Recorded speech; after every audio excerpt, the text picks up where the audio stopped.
Bueno, el tema, como lo ha señalado ya el doctor Necio Sub, es Ley del Servicio Civil, avances en su implementación e implicancias, y yo voy a desarrollarlo refiriéndome básicamente a algunas cosas, ¿no? Primero, hacer una breve reseña de los antecedentes de esta reforma del servicio civil, creo que con el objeto de recordar que no es el primer intento de reforma integral, ¿no? Que han habido otros que han tenido distintos alcances, distinta orientación.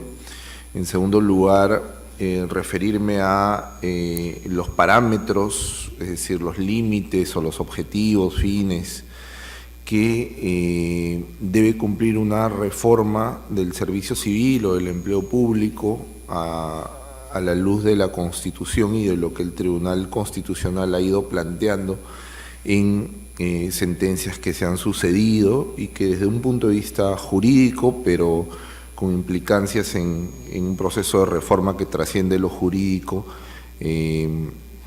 y son importantes para considerar al momento de ver en qué está la reforma, hacia dónde va y qué posibilidades tiene de culminar, ¿no? El problema en los procesos de reforma no ha sido empezar, sino culminar. Luego voy a comentarles un poco en qué consiste esta implementación de la reforma, que bajo mi óptica no es solo el tránsito de las entidades públicas que actualmente se rigen bajo la 276 o la 728 a la Ley del Servicio Civil, sino que involucra algunos otros aspectos a los que me voy a referir. Y finalmente, ver los problemas o, digamos, la marcha de este proceso de reforma, poniendo atención en los problemas que ésta ha tenido o puede tener. Entonces, todos estos aspectos estos 4 aspectos los voy a tocar a lo largo de la presentación, y sobre ellos, por supuesto, no solamente voy a ser descriptivo, sino también voy a dar mis opiniones personales. Entonces, el primer tema, ¿no? El primer tema, yo les comentaba que tiene que ver con los antecedentes de este proceso de reforma, ¿no? Y me parece importante revisarlos porque, como les anticipaba también, han habido muchos procesos de reforma. Estos procesos han sido anunciados y hasta se han traducido en leyes concretas, pero por lo menos en los últimos 20 y 30 años no han culminado. Entonces creo que es importante, para analizar el actual proceso de reforma, pegar una revisada a los antecedentes, sobre todo buscando determinar cuáles son los factores que han impedido que otros procesos culminen, y tratando de perfilar algunas condiciones para que un proceso de reforma pueda ser efectivo, pueda culminar y pueda lograr los objetivos que se propone. Entonces, voy a empezar situándome en el antecedente legislativo más remoto que tenemos, que regule las relaciones entre los trabajadores del Estado y el Estado para el ejercicio de funciones públicas, ¿no? Como seguramente algunos de ustedes recuerdan, ¿no? El primer antecedente normativo grande, es decir, el primer marco normativo de las relaciones entre el Estado y sus trabajadores, es el Decreto Legislativo 11377, ¿no? La famosa Ley del Estatuto y Escalafón del Servicio Civil, que data de los años 50, ¿no? Es el primer intento de ordenar el servicio civil en base a una norma que regula desde el acceso hasta la extinción del vínculo laboral, ¿no? Antes había, por supuesto, algunas normas que de manera disgregada, ¿no? De manera dispersa, regulaban algunos aspectos de la relación de empleo público, y esta norma del año 50 es la norma que por primera vez reúne en un solo cuerpo normativo las reglas que rigen el servicio civil. Y de hecho, desde ya los años 50, el modelo de organización del servicio civil es un modelo de organización articulado sobre la idea de carrera, ¿no? Es decir, sobre la idea de un vínculo de naturaleza indeterminada entre el servidor público y la entidad, ¿no? Y una idea de orden uniforme, ¿no? Es decir, una idea de uniformidad, es decir, todos los que trabajan para el Estado están sujetos a un escalafón, ¿no? A una suerte de grados en los que se va circulando, ¿no? Si bien en el año 50 con esta ley ya había una idea de lo que debía ser un sistema de carrera, en los años posteriores también se va notando el principal problema que han tenido todas las normas de empleo público que giraban alrededor de la idea de carrera y estabilidad, ¿no?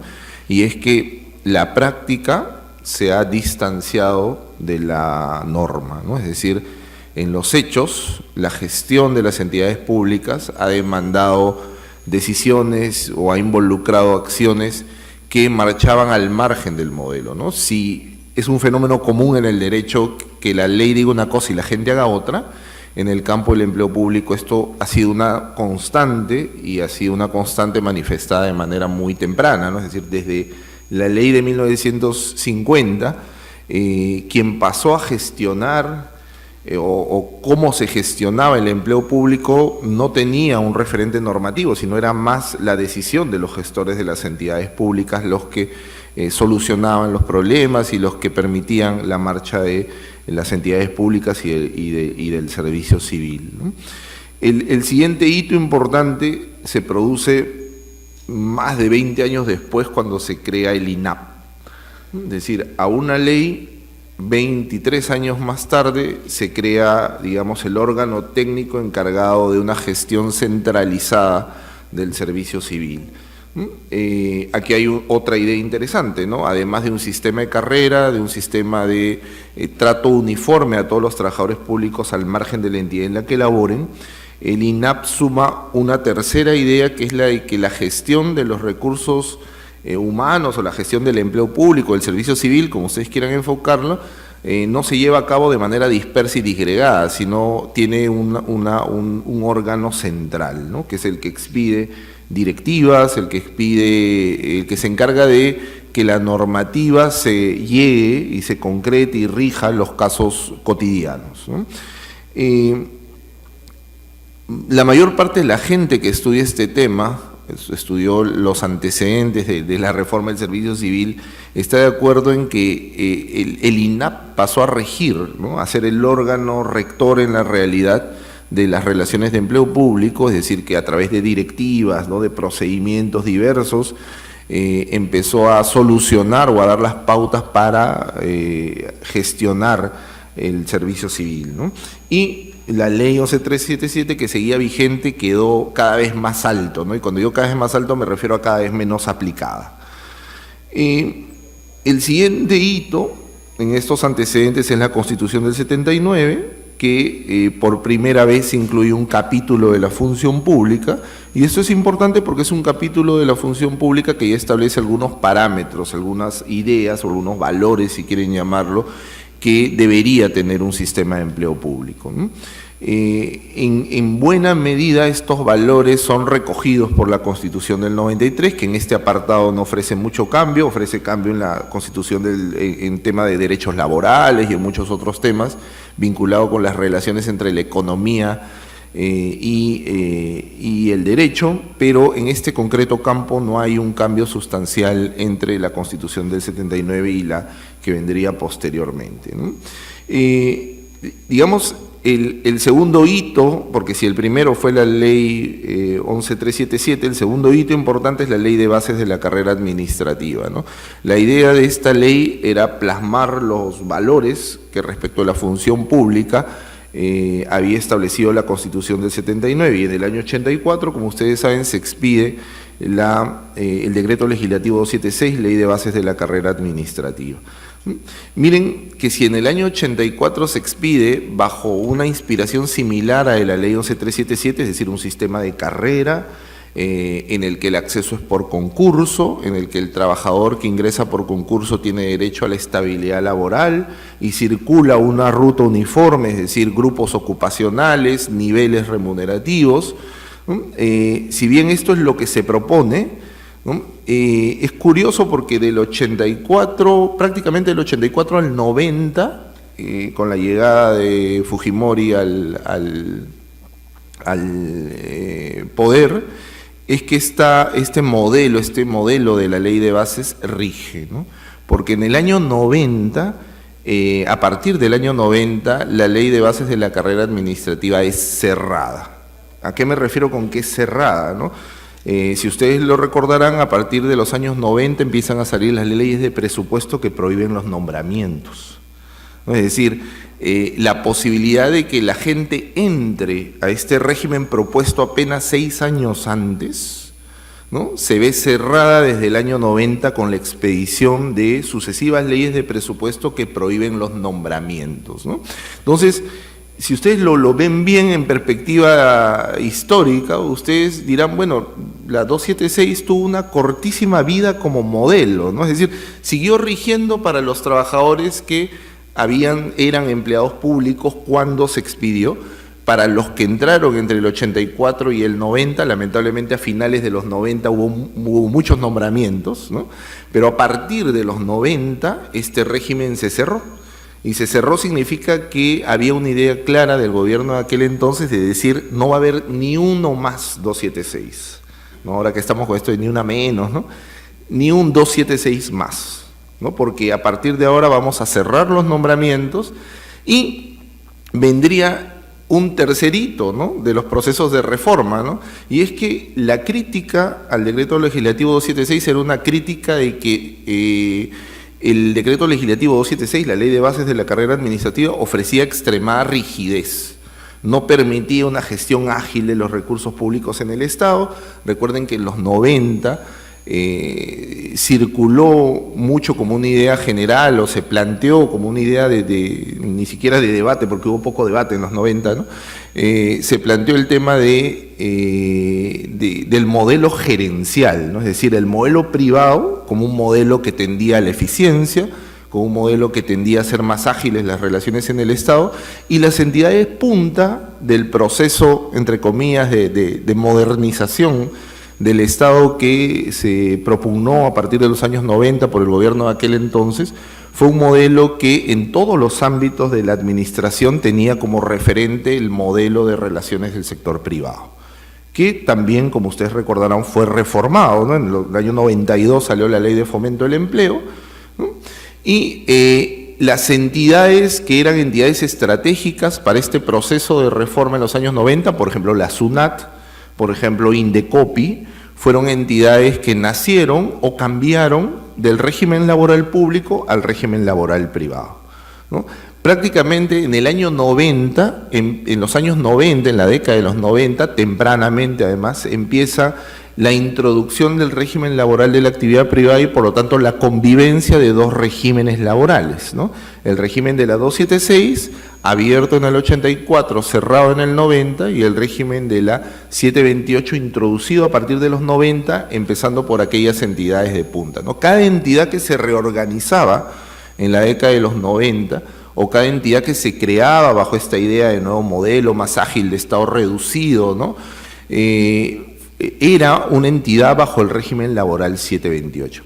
Ahí empieza la convivencia de dos regímenes laborales, ¿no? Y no solamente la convivencia por entidad, sino la convivencia de dos regímenes laborales incluso al interior de una misma entidad, ¿no? Como suele ocurrir en Salud o en la SUNAT, ¿no? La introducción del régimen laboral privado se produce por sobre la existencia de trabajadores bajo régimen 276.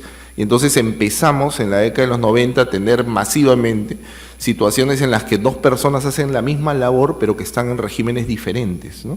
Hacen la misma labor para la misma entidad, pero bajo regímenes laborales diferentes, ¿no? Una situación anómala de estas que solamente... de estas que ha pasado en pocos países, ¿no? Pocas experiencias comparadas. Uno encuentra que, por ejemplo, al interior de Salud hayan personas con dos regímenes laborales que hacen lo mismo, ¿no? Pero bueno, ese fue nuestra historia y nuestro modelo de relación de empleo público. Recordemos también que a partir de la década de los 90 empieza a crecer una modalidad de contratación precaria, que son los servicios no personales, ¿no? Con lo que en la norma teníamos dos regímenes laborales posibles en las entidades estatales, pero en la realidad hasta tres, ¿no? la 276, la 728 y un contingente creciente de servicios no personales que empezó a convertirse en una suerte de bolsa de empleo de las gestiones políticas, ¿no? Es decir, poco a poco se fue tomando forma la idea que un régimen de contratación, aunque ilegal y fraudulento como los servicios no personales, podía convertirse en una suerte de bolsa de empleo, ¿no? Es decir, ¿cómo hago para darle trabajo a los que me ayudaron en mi campaña, ¿no? ¿Cómo hago? Bueno, ahí tengo los servicios no personales, ¿no? Un régimen fraudulento porque el nombre significa que los servicios son no personales, sin embargo los servicios eran personalísimos, ustedes ya lo conocen perfectamente y espero que ninguno de ustedes lo haya vivido, ¿no? El siguiente hito, ¿no? Porque ya desde el 95 en adelante manejar 3 regímenes laborales al interior del Estado que habían nacido en el año 50 y en el año 84 con una idea de régimen único para todos y de tratamiento uniforme para todos, o sea, miren la distancia, ¿no?, entre la idea de fondo y la realidad en la administración pública cuando estaba por culminar la década de los 90, la idea al retorno de la democracia en la década de los 2000 fue evidente, ¿no? La idea fue hay que ordenar esto, ¿no? Recuerden que vivíamos una etapa en la que el Perú culminó el año 90 con una, digamos, una reputación no muy buena en materia de inserción en la economía internacional, y en el año 2000 se quiere retomar el tema de la inserción. Recuerden que en el año 2002, 2003 empieza la negociación del primer Tratado de Libre Comercio, ¿no? Y una de las ideas que empezó a sentarse con fuerza era la de la reforma, ¿no? Algo así como la de la cuarta reforma de la administración pública, ¿no? La primera, 11.377, la segunda, el decreto legislativo 276, de corta duración, la tercera, la introducción del régimen laboral de la actividad privada, y la cuarta sería la idea que se manejó a partir de la década de los 2000, cuando retornaron los gobiernos democráticos a nuestro país, ¿no? ¿Cuál es la primera expresión de ese cuarto intento de reforma? Ustedes lo recordarán perfectamente, ¿no? La Ley Marco del Empleo Público, ¿no? La idea era tener una ley marco, tener 4 o 5, ya no me acuerdo bien, leyes de desarrollo que iban a regular las compensaciones, el ingreso, los derechos y deberes, las incompatibilidades, ¿no? Y tener un marco normativo, ya se empezaba a hablar en ese momento, con más fuerza, que garantice una relación, un servicio civil eficiente, pero también un servicio civil con aptitud de brindar aquello que una sociedad y una economía en vías de desarrollo necesita de manera urgente, que es un mínimo de garantía y certeza sobre el actuar de la administración pública, ¿no? Entonces, en el 2004, como ustedes recordarán, se expide la Ley Marco del Empleo Público. Las leyes de desarrollo nunca se expiden, son objeto de discusión en el Parlamento, pero no llega a existir un consenso en el Parlamento sobre estas leyes. Y uno de los principales problemas, muy curioso, era qué iba a pasar con los trabajadores de los regímenes 276 y 728, ¿no? O sea, qué iba a pasar con ellos, si ellos pasaban automáticamente, si ellos iban a concursar. En el proyecto que presenta la PCM, que publica en su página web, hay una fórmula, en el Congreso se manejaron otras fórmulas. Miren cómo esos problemas antiguos, o sea, esos problemas, digamos, de los que ahora se conversa, ya tienen, ¿no?, unos 20 años de antigüedad, 10, 20 años de antigüedad, ¿no? Ese fue uno de los principales temas. La cuestión fue que la propuesta de Ley Marco del Empleo Público y leyes de desarrollo no llegó a concretarse, ¿no? ¿Qué tuvimos a cambio, no? A cambio de eso tuvimos dos cuestiones paralelas y diría yo hasta contradictorias, ¿no? En el mismo año, en el 2008, justamente con el objeto de ajustar nuestra legislación a la firma del TLC con los Estados Unidos, porque ese fue el objeto del pedido de facultades delegadas del gobierno de aquel entonces, salen 2 medidas que no sé si se han puesto a mirarlas, pero a mí me parecen contradictorias, ¿no? Por un lado, se aprueba el CAS, que es una manera de legitimar los servicios no personales, ¿no? De evitar las contingencias para el Estado, ¿no? Ustedes saben que los servicios no personales habían crecido, ¿no? De 50.000 a 140.000, si mal no recuerdo, por ahí una estimación, y todo el servicio no personal, cualquier servicio no personal que le hacía un juicio al Estado, le ganaba. Y el Estado tenía que reponerlo y pagarle además las remuneraciones o los beneficios laborales que no había percibido el trabajador. ¿Para qué sale el CAS? Para regularizar las situaciones desde la perspectiva de los derechos. No, porque el CAS sale con una dotación restringida de derechos. El CAS sale para evitar la contingencia que originaba los servicios no personales, es decir, para evitar que alguien al quien no se le renovase el contrato pudiese regresar a la entidad pública por medio de una acción judicial y la entidad pública se viese obligada a pagar los beneficios laborales que esa persona debió recibir. El CAS le soluciona el problema al Estado, ¿no? Lamentablemente, de la perspectiva del Tribunal Constitucional, en aquella época el Tribunal Constitucional dijo: es mejor que los trabajadores CAS tengan algo a que no tengan nada, ¿no? El tribunal no dijo el trabajador debería ser 276, debería ser 728, debería tener derechos laborales, sino dijo es mejor que tengan un poquito a que no tengan nada. Pero dejó, y en mi opinión legalizó una práctica que está sirviendo de muy poco a la administración pública, es que legalizó una bolsa de empleo para las diversas políticas en las entidades públicas, ¿no? Es decir, el CAS actúa en estos momentos como una bolsa de empleo, es decir, si en una entidad hay 100 CAS, la autoridad política que llega sabe que tiene 100 empleos para repartir. Si hay 400 o 1000, las autoridades que llegan saben que tienen 400 o 1000 empleos para repartir. ¿Por qué? Porque en el CAS la resolución es libre, ¿no? Es decir, el contrato se termina a sola voluntad de la entidad sin que debe existir ninguna causa temporal, ¿no? Y miren la distorsión que se puede dar, ¿no? Que existen entidades en donde el número de CAS es muchísimo mayor al número de trabajadores bajo régimen 276 y 728, con lo que en realidad esas entidades tienen una gran bolsa de empleo que impide algo que es elemental en una entidad pública, que es la continuidad, ¿no? Es decir, el criterio, la aplicación de un solo criterio al margen de los cambios de ministro, de alcalde, de lo que fuese, ¿no? De mesa directiva también, ¿no? Al margen de eso, el CAS empieza a dificultar este tema, ¿no? Pero a la vez que sale el CAS, les decía yo, sale otra norma, que es una norma que tiene una visión, una proyección contra CAS, ¿no?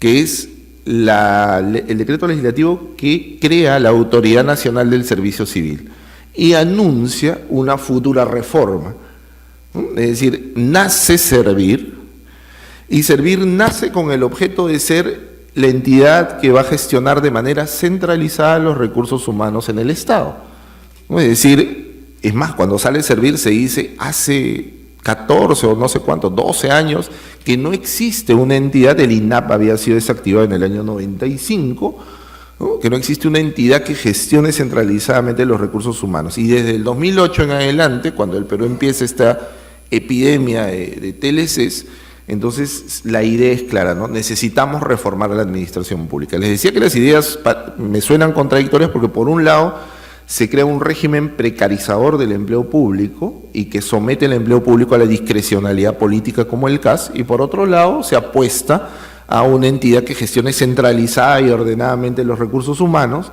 y se anuncia una reforma, ¿no? Es decir, por un lado se anuncia una reforma y por otro lado se inserta un elemento que la combate o que la puede desestabilizar, como es el régimen CAS.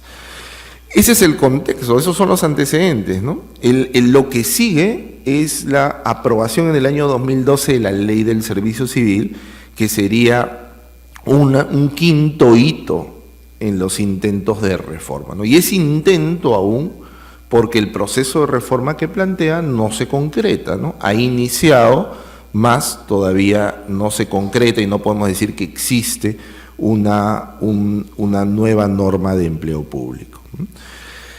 Yo creo que esta revisión cronológica sirve para recordar algunas cosas, ¿no? Primero, verificar que la mayor parte de los procesos de reforma que han habido han sido truncos o se ha lanzado la medida y luego la medida se ha paralizado, ¿no? Por ponerle dos ejemplos, ¿no? Sale la 276 y a los 6 años se cierra la 276. ¿No? Suena que lancé un modelo de reforma y no me convenció, ¿no? Al punto que tuve que cerrarlo, ¿no? Sale la ley marco del empleo público y las leyes de desarrollo que la iban a concretar no llegan a aprobarse. Procesos frustrados de reforma. Creo que sobre esa verificación hay dos ideas que yo las plantearía como ideas que posiblemente expliquen esos procesos frustrados, ¿no? La primera, que una reforma del empleo público supone un consenso político, ¿no? El decreto legislativo 276 es un decreto legislativo, ¿no? Es decir, es una norma expedida al amparo de facultades delegadas. No fue una norma discutida ampliamente en un congreso plural, ¿no? Esa dosis de consenso que requiere un proceso de reforma parece que acaba siendo una lección de nuestra historia, ¿no? En materia de servicio civil, y conviene preguntarnos, ¿no? ¿Existe actualmente un consenso o una idea de continuidad con relación a la reforma? No me refiero a lo que se expresa políticamente, que suele ser lo correcto, ¿no? El tema de continuidad de las políticas públicas, sino lo que en la realidad ocurre, ¿no? Hay cambio de gobierno y el nuevo gobierno está comprometido con la reforma del empleo público, y cómo se expresa ese compromiso, no en el discurso, ¿no? Se expresa en potenciar el órgano encargado de conducirla, en darle recursos financieros apropiados. ¿Eso ha ocurrido o no, ¿no? Ese consenso político ¿existe o no existe? Si no existe ese consenso político, existe una alta probabilidad que pueda ser, esperemos que no, un proceso de reforma más frustrado, ¿no? Segunda idea, ¿no? En la experiencia internacional, la reforma del empleo público acaba siendo una demanda de actores políticos, pero sobre todo de actores económicos. Es decir, los empresarios, ¿no? Se dan cuenta que lo mejor para sus operaciones económicas es una administración pública que sea predecible e imparcial, no manipulable por la autoridad de turno. Eso tiene que ver con el empleo público, porque el CAS es un régimen sujeto a la manipulación política del gobierno de turno. Si mi empleo depende del alcalde, del ministro, mi performance como funcionario público es vulnerable a la injerencia política. Entonces, si esto ocurre, es decir, si se genera en los actores económicos la conciencia de que es mejor para ellos tener una administración pública predecible, tener una administración pública profesionalizada, tener una administración pública imparcial, ellos van a demandar a los políticos la expedición de una norma que garantice aquellos valores y van a pedirle a los políticos una reforma seria. Si no existe ese consenso de actores económicos, es decir, si el empresariado nacional, sobre todo, que es el actor económico evidentemente más fuerte, ¿no? Si el empresariado nacional piensa que así como funciona la administración pública es como mejor le conviene, porque así logra lo que quiere, entonces no hay condiciones para un proceso de reforma, ¿no? Todos los procesos de reforma, todos los sistemas de mérito que existen en el mundo son sistemas forjados a partir de la demanda de actores económicos por tener reglas claras, aquello que todos los días nos repiten los políticos, ¿no? Reglas claras, predictibilidad, imparcialidad de los funcionarios, ¿no? Entonces, si no existe eso, es bien difícil que un proceso de reforma se pueda concretar, ¿no? Lógicamente la pregunta es, ¿existe eso? O sea, tenemos unos actores económicos que están interesados en tener una administración pública imparcial, independiente, predecible, o tenemos un empresariado y unos actores económicos que les gusta la situación actual porque les conviene, ¿no? Esa es otra pregunta que yo plantearía, que es una condición elemental para un proceso de reforma.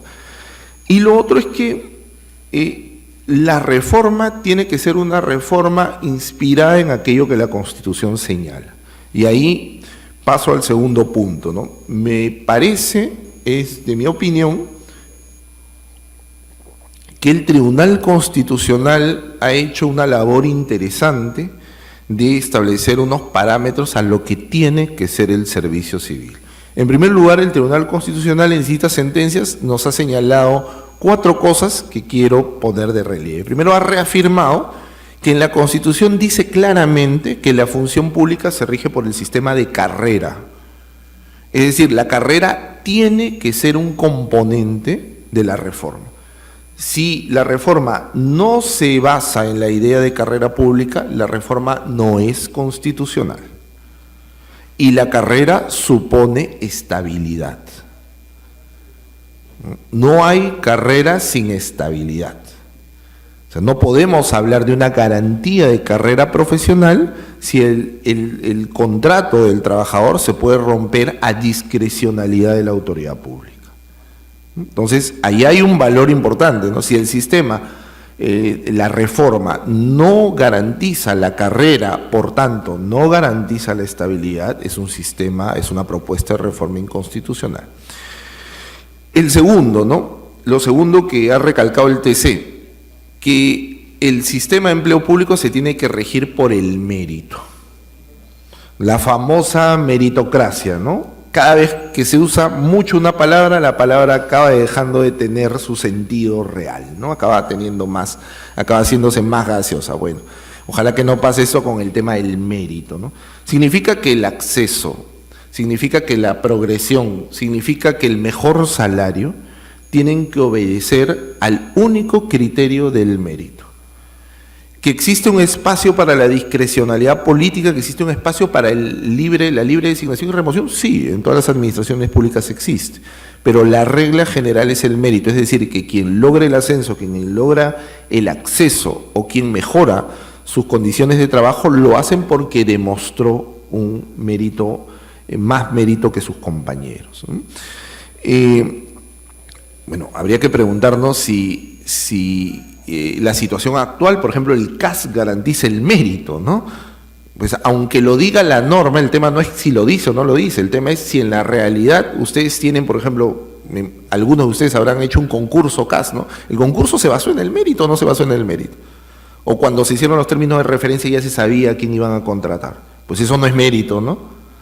Entonces habría que pensar, ¿no? Ese sistema, ese principio de mérito, es un principio de mérito que está actualmente, sí o no. Ese es un principio que está en la propuesta de reforma que nos trae la ley del servicio civil, habría que verlo, ¿no?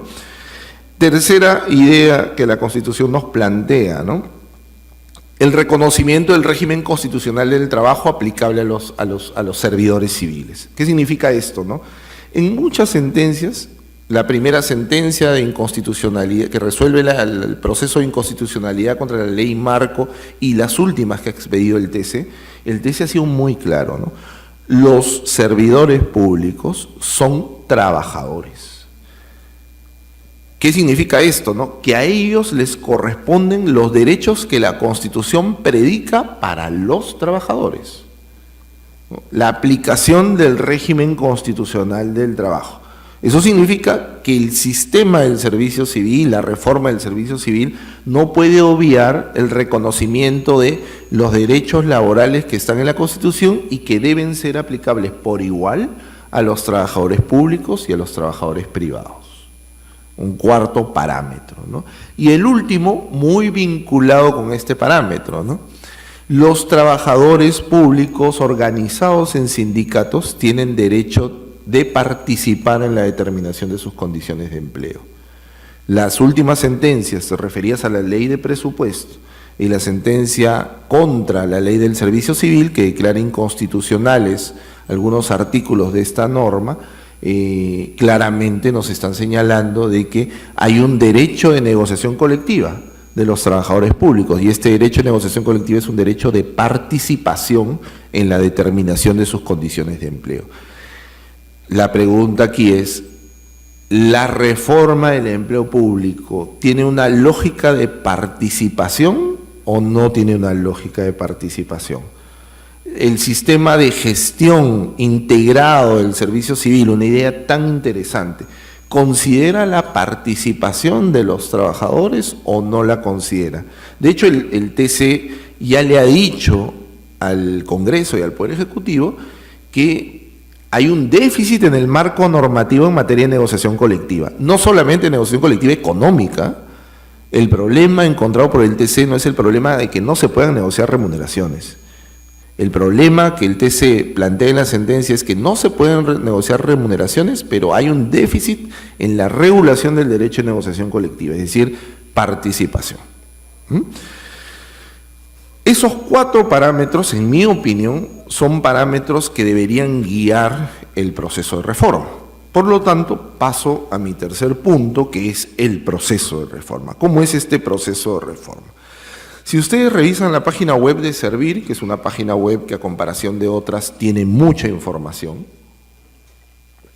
ustedes van a ver que están planteado muy claramente el diagnóstico, es decir, aquello que se encontró, que se valoró como negativo y que se pretende revertir a través de las normas de reforma. Los problemas, en otras palabras, ¿no?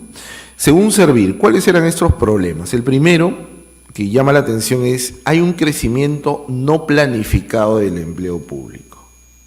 Servir lo calcula en 40.000 servidores por año en promedio. O sea, 40.000 nuevas personas, que no sería nada patológico si creciesen las funciones, ¿no? Es decir, si hiciese falta más gente y uno tiene más gente, eso es lo normal, ¿no? Pero quizás no haga falta más gente y sin embargo tenemos 40.000 nuevos servidores cada año, ¿no?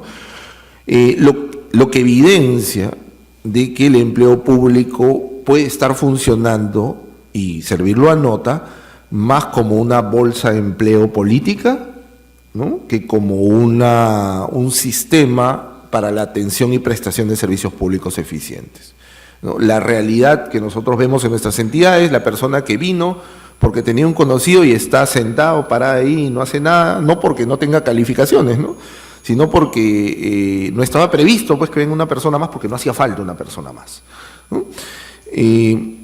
Crecimiento no planificado es el primer problema que Servir encuentra. El segundo, diversidad de regímenes laborales, ¿no? 3.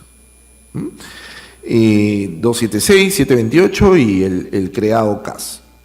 Cuarto, ¿no?, ausencia de carrera pública y exceso de contratación temporal, ¿no? Es decir, la contratación temporal, CAS y otros mecanismos, como factores que atentan contra lo que en el empleo público debe ser la regla general, que es el sistema de carrera, ¿no?, y que, como les decía yo, está en la propia Constitución como una característica necesaria del servicio civil. Cuarto factor relevante, en mi opinión, debilidad en la gestión de recursos humanos, ¿no? Es decir, la gestión es pobre técnicamente, la gestión no tiene unos objetivos claros, es una gestión centrada en la aplicación de la legalidad, no es una gestión proactiva que busque el mejoramiento, que busque la capacitación, ¿no?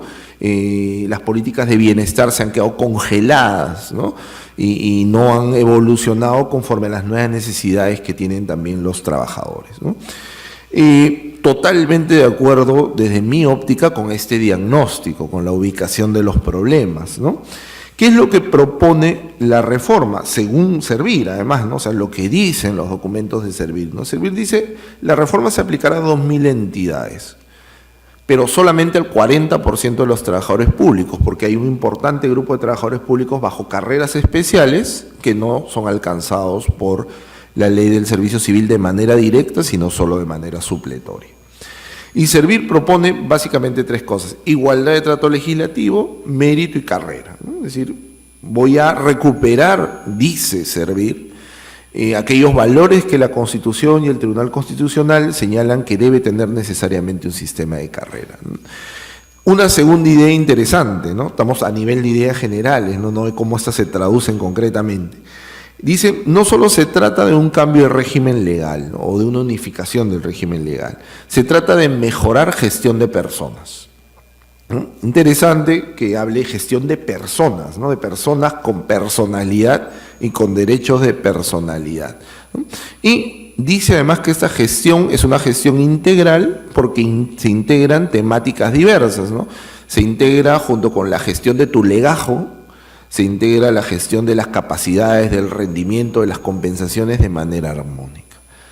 Y además se vincula la gestión de la persona con la gestión de los procesos, ¿no? No es que tengo personas que no son aptas o no están encaminadas a un servicio en concreto y a los procesos que la prestación de este servicio involucra, sino tengo personas comprometidas y vinculadas con procesos vinculadas en todo sentido, en cuanto a su compensación, en cuanto a su capacitación, en cuanto a su rendimiento. Y otra idea interesante, un cambio interesante, yo todavía no tengo un juicio ni positivo ni negativo del mismo, es un sistema de carrera basado no en características de la persona, ¿no? Es decir, que la persona sube en la carrera si mejora su calificación profesional, ¿no?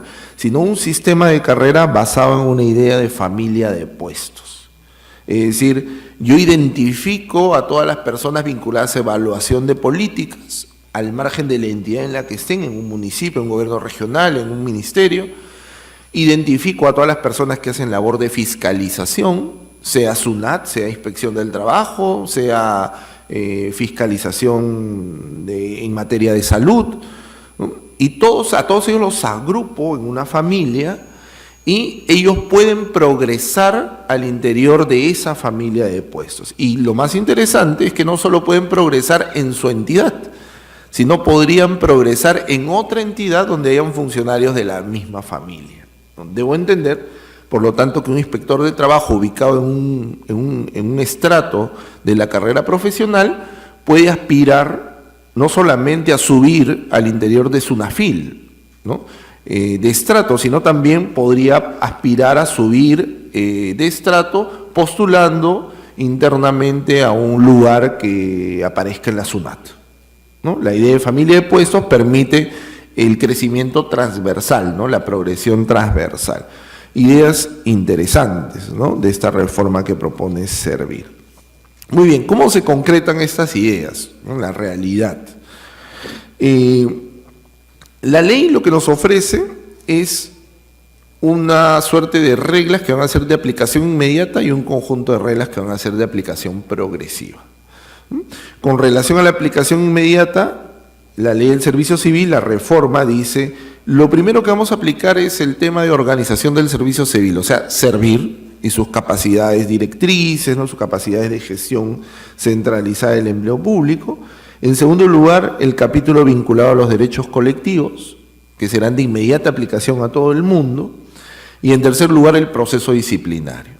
Eso es lo que se implementó de manera inmediata desde la expedición de la ley Servir, en algunos casos unos mesecitos después o un año después, 2 años casi después, que sale el reglamento de la ley del servicio civil, pero eso es lo que ya tenemos funcionando en la ley del servicio civil, ¿no? La parte vinculada a Servir, la parte vinculada a los derechos colectivos y la parte vinculada al procedimiento disciplinario. ¿Y cuáles son las otras cuestiones que son materia de una implementación progresiva? Todo lo demás va a ser materia de implementación cuando las entidades culminen el tránsito de su situación actual a la nueva ley del servicio civil. Esa es la idea general que plantea la ley del servicio civil, ¿no? Algunos aspectos de aplicación inmediata, al margen de si la entidad ha pasado o no, o ha iniciado su tránsito o no, básicamente derechos colectivos y proceso disciplinario, y todo lo demás será de aplicación conforme la entidad vaya transitando el proceso de el paso del régimen que tiene actualmente al régimen de la ley del servicio civil.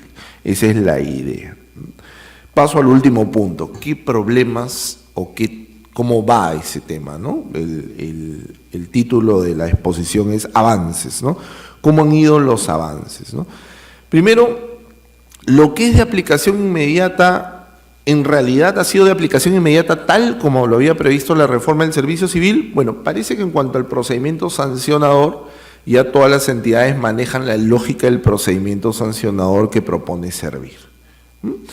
Es decir, que salvo detalles, ¿no? Salvo casos concretos, la idea es que el procedimiento sancionador es aplicable bajo reglas únicas en todas las entidades que están dentro del ámbito de la ley del servicio civil. El problema se ha dado con relación a los derechos colectivos, ¿no? Porque la previsión de la ley del servicio civil es que las relaciones colectivas de trabajo deben de tener como un primer, digamos, órgano de gestión de esas relaciones colectivas a Servir, ¿no? Es decir, que Servir debería tener alguna oficina con competencias en materia de relaciones colectivas de trabajo y en concreto debería tener una instancia que se llama Comisión de Apoyo al Servicio Civil, que es el órgano que resuelve en primera y única instancia administrativas los conflictos y controversias que ocurran en materia de derecho colectivo y en particular quien elige al presidente del tribunal arbitral, quien declara la improcedencia o ilegalidad de la huelga y quien define los servicios mínimos también en caso de huelga. Es decir, eso es lo que prevé la ley del servicio civil y eso es lo que no se ha implementado hasta la fecha. O sea, hasta la fecha no hay comisión de apoyo al servicio civil, hasta la fecha Servir sigue señalando en materia de relaciones colectivas que sus órganos no tienen competencia para pronunciarse y le ha devuelto la competencia o le ha pasado su competencia al Ministerio de Trabajo, que a través de los órganos con los que gestionan las relaciones colectivas en el sector privado viene solucionando los problemas. Esto no sin antes haber transitado, ya que estamos hablando de tránsito, por una etapa de indefinición total en la que el Servir le decía al sindicato o al empleador, yo no tengo competencia en esta materia, ándate al ministerio, el ministerio le decía, yo no tengo competencia, ándate a Servir, el típico, eso sí a todos nos ha pasado en algún momento, peloteo, ¿no?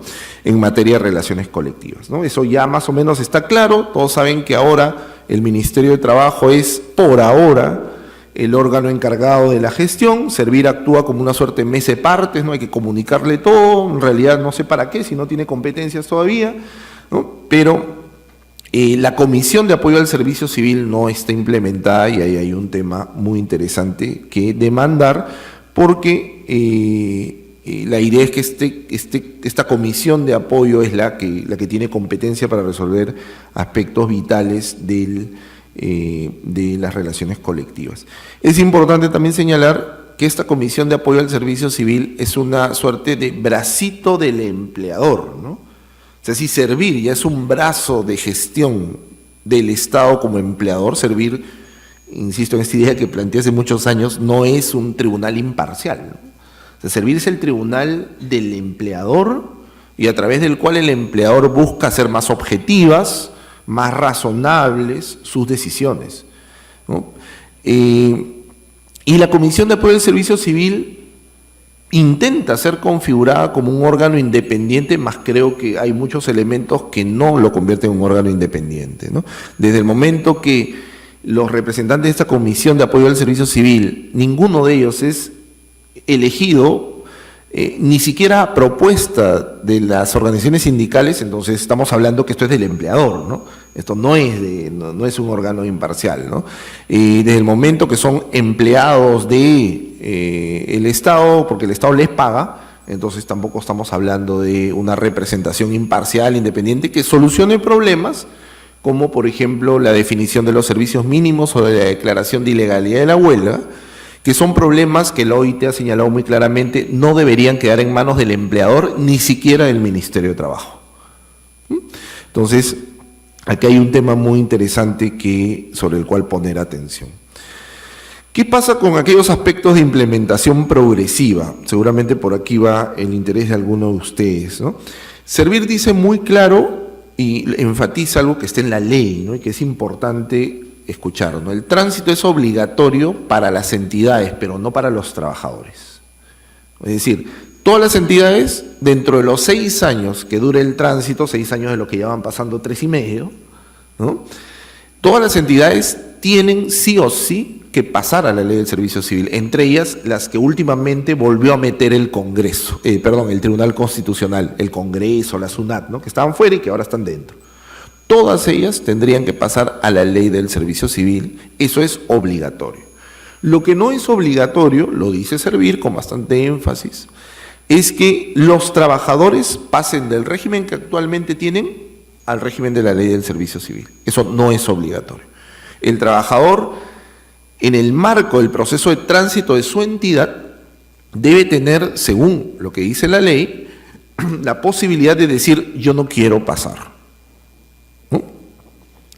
Ahí se plantea la primera duda, ¿no? ¿Qué pasa con los que no quieren pasar? ¿no? Pierden su empleo, ¿no? ¿Qué pasa? ¿No? Es la primera gran duda que se abre, ¿no? De hecho, junto con el tema de la garantía de mantener el régimen laboral, que está en la normativa y que Servir la enfatiza mucho, también hay una disposición que señala que se prohíben ceses y compras de renuncia. Es decir, parece, según cómo se va configurando el proceso de tránsito, de que el que no quiere pasar no va a ser objeto de represalia por no querer pasar, ni va a perder su empleo por no querer pasar. Ojalá que esto sea cierto y que no lo digan ahora, sino lo digan siempre, ¿no? Pero la idea del proceso de reforma es esa: la entidad transita, el trabajador solo transita si quiere. La dificultad operativa de esta fórmula respetuosa de la voluntad del trabajador es que pueden seguir coexistiendo al interior de una entidad trabajadores con distintos regímenes laborales, ¿no es cierto? Es decir, van a haber 276, van a haber 728, ¿no? Los que no quisieron pasar, más ley del servicio civil. En teoría no deberían haber CAS, ¿no? Porque los CAS desaparecen, ¿no? Cuando se implementa la ley del servicio civil. Esto es en teoría, esperemos que sea así. Además existe una ley de eliminación progresiva del régimen CAS, ¿no? Pero la idea sobre el proceso de tránsito es esa, ¿no? ¿Cómo se produciría el tránsito de la persona que quiere transitar, ¿no? El tránsito, decíamos, no es obligatorio para la persona, pero si la persona lo quiere, ¿cómo se produciría el tránsito? Servir lo señala también, ¿no? Dice: va a ser un concurso por concurso público, y el concurso público va a ser cerrado en el 90% de los puestos. Es decir, voy a coger de la totalidad de puestos que necesito el 90% de los puestos y voy a decir: esto lo voy a concursar entre los que ahorita están trabajando en la entidad, ¿no? No con gente de fuera, sino entre los que están trabajando. Y solamente el 10% restante va a ser un concurso abierto, es decir, van a poder postular los que estén adentro y cualquier persona que esté fuera. Entonces, la fórmula que Servir comenta se va a llevar a cabo esto. Los locadores de servicio, que ahora han virado, ¿no? Ahora, como el CAS tiene algo de derechos, ahora ha aparecido una nueva manera de contratar precariamente, que son los servicios por terceros, ¿no?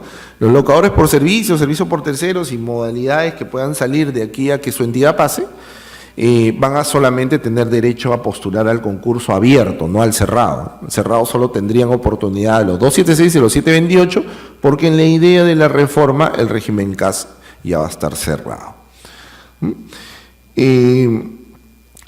El proceso de tránsito involucra, esto también lo señala muy claramente Servir, 4 etapas: la etapa de preparar a la entidad, de información, la etapa de análisis de la situación, es decir, cómo estoy, cuántos trabajadores tengo, luego la etapa de mejoras internas, y esa etapa es bien interesante, ¿no? Porque la idea es que tiene que haber una compatibilidad entre el número de trabajadores que tengo y las funciones que la entidad desarrolla, ¿no? Si yo tengo 2 funciones y cada una de esas funciones demanda 60 trabajadores y tengo 200, pues la cosa está mal, ¿no? Porque tengo 120 puestos que necesito objetivamente y tengo 200 trabajadores. La pregunta obligada es: ¿qué va a pasar con los 80? ¿No?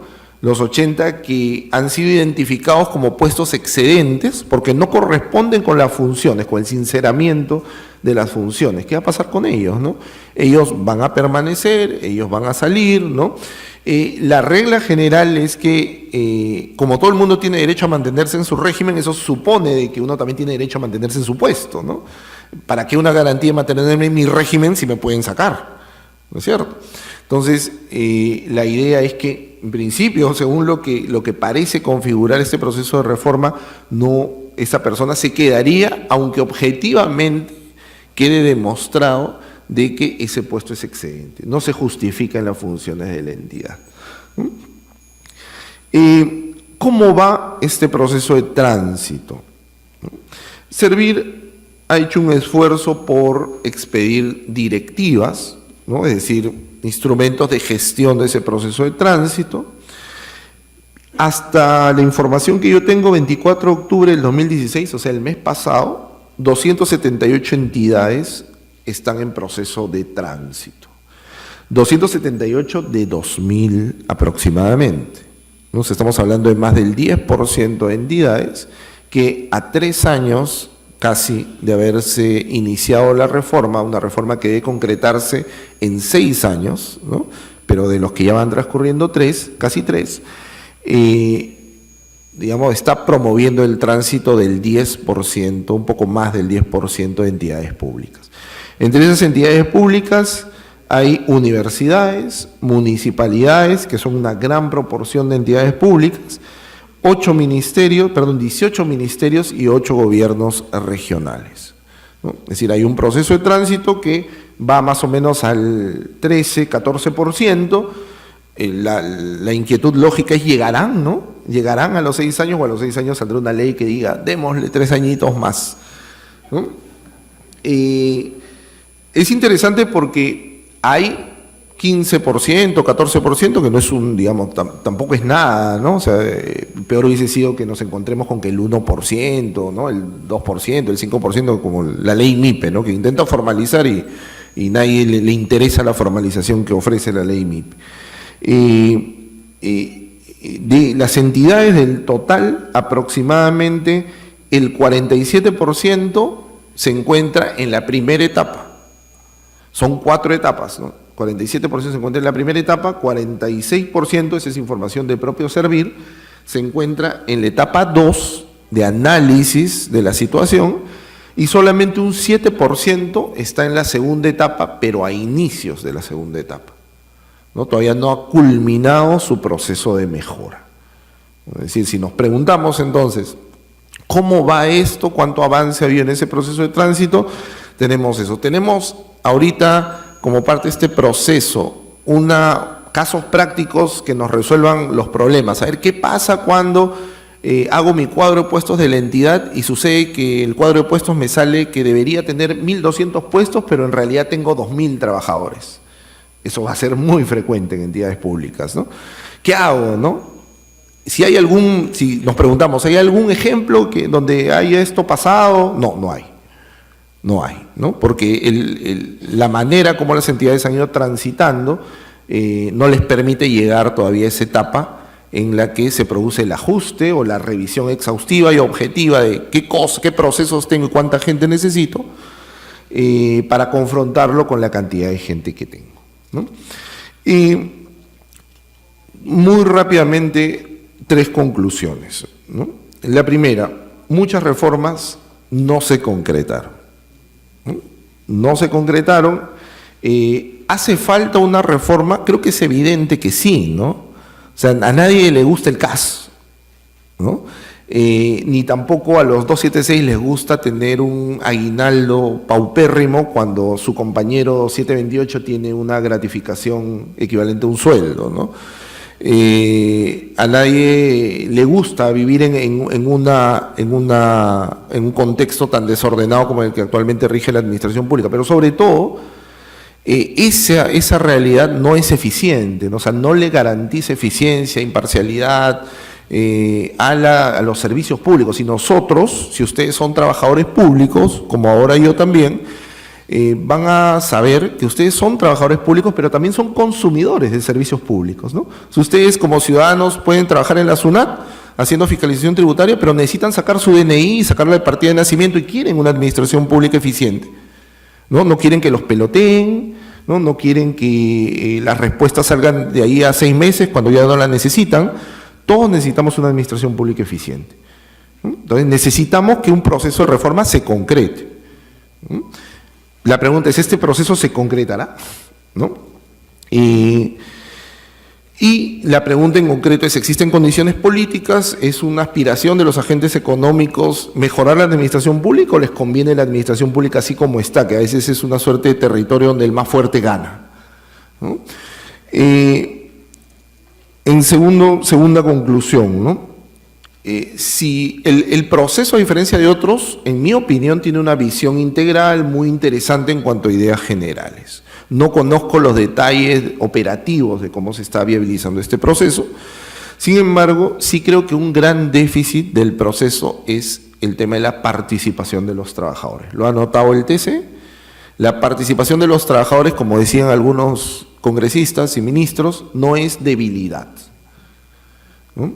A veces se cree que conversar es un signo de debilidad. No es debilidad, es rasgo esencial de nuestro modelo democrático. No hay que tener miedo a la participación de los trabajadores, ¿no? Y los trabajadores legitiman los procesos de reforma. Los trabajadores pueden oponerse a muchas cosas, pero también como consumidores de servicios públicos están interesados en que la reforma tenga un buen final, y creo que un déficit importante que ha sido anotado por el Tribunal Constitucional es el déficit de participación, expresado y abordado por el TC cuando dice: aquí tiene que haber una ley de negociación colectiva en el sector público, es decir, tiene que habilitarse un mecanismo de participación. En tercer lugar, otra conclusión de lo que les he mencionado sobre fuentes del propio Servir es: el proceso está en marcha, pero está yendo a un ritmo que podría anticiparnos el escenario de que se cumplan los 6 años y el proceso no haya culminado, ¿no? Si en número avanzamos, es decir, si hacemos una proyección de cuánto se ha avanzado cada año y llegamos al año 6, no vamos a llegar ni al 50%, ¿no? Entonces, hay una preocupación por ese proceso que podría mejorar mucho si se abriese una dosis importante de participación de los trabajadores. Muchas gracias.